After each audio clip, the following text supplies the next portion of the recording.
Welcome back to another webcast here that we're doing for First Baptist Church as we work our way up towards Easter.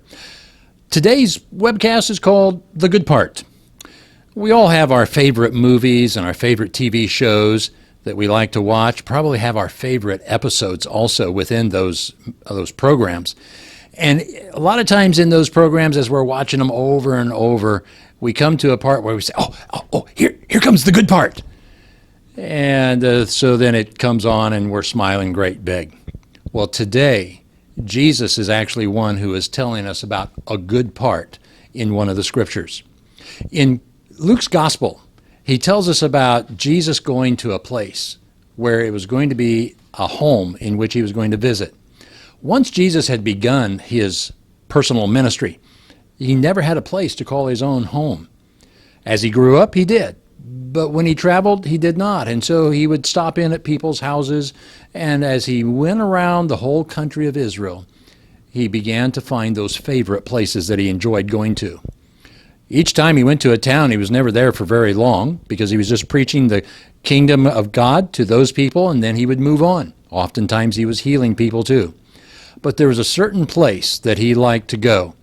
Just like we have our certain places we also enjoy.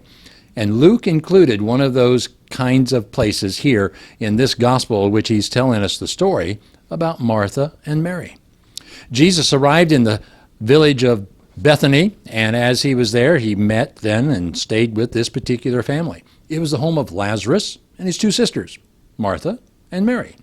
As that entourage had descended upon the home there of Martha, she was very busy arriving getting ready a meal for all of these people that were traveling with Christ. Always have to remember, there was a number of disciples traveling with Christ, and then there was also others that may have also joined the group. And anyone who loved the Lord and respected him like this family did would have had a lot of attention to detail. Martha was very busy trying to take care of all this detail for this group that had now descended upon her home. Martha, it seems like, wanted to be that perfect hostess. She wanted everything to be just right. She wanted that food to be perfectly delicious. She wanted the decor in her house to be perfectly matched.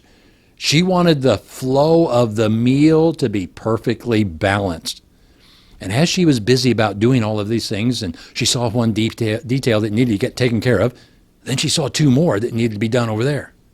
As she was taking care of those two, then she saw four more that needed to be taken care of.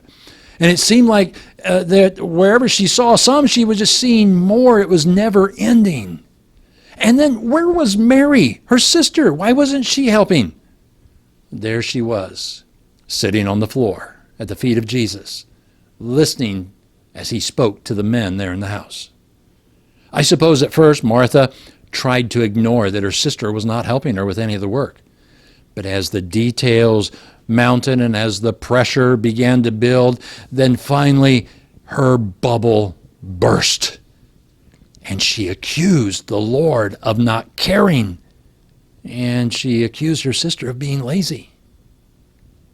As that last syllable floated across the room, I'm sure you could hear a pin drop.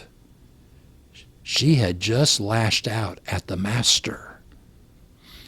It's one of those times where the people in the room don't want to be there because it was awkward. But it was Jesus who broke the silence. He looked at Martha and with a voice tone that I believe showed love and compassion, but also wanting to correct her. And he said, Martha, Martha, you are anxious and troubled about many things, but one thing is needful, and Mary has chosen that good part. Now, there's no doubt that Martha loved Jesus, but she made the mistake of equating the busyness of service with the devotion of a love coming from a heart that loved the Lord. Martha was unrelenting in her attention to detail, but it was really not being done for the Lord, but for herself. It's what she thought needed to be done. It's what she wanted to be done. And those outward actions did demonstrate love, but they lacked the depth of a heart that was focused only on Christ. Be careful that you don't get caught up with the spirit of Martha, where busyness pushes out a devotion of a love in your heart for Christ.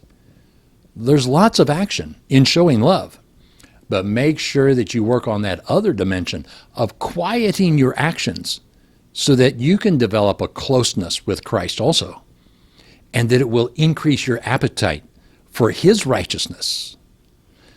Check back in a couple of days, and we'll have the next portion of these webcasts leading up to Easter.